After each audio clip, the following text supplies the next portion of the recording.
მოგესალმებით. დღევანდელი გაკვეთილის თემა მექანიკური მუშაობა და სიმძლავრე. დღეს ესე იგი ვსწავლობთ, რას ნიშნავს მუშაობა და სიმძლავრე ფიზიკაში. სურათზე ვხედავთ ბიჭს, რომელიც ბურთს უბიძგებს. ბურთი გადაადგილდება და ამ დროს მუშაობა სრულდება. მეორე სურათზე ბიჭი კედელს უბიძგებს. კედელი არ მოძრაობს და მუშაობა არ სრულდება.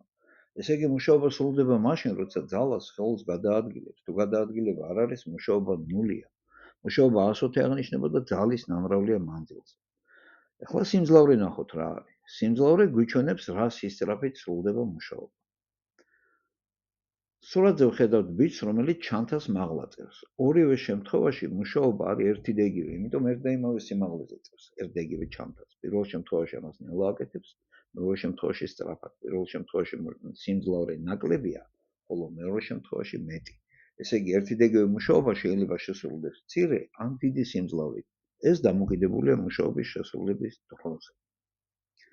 მუშაობა არის ძალის ნამრავლი მანძილზე, აუდრის Fs, ხოლო სიმძლავრე არის მუშაობის შეფარდება დროსთან.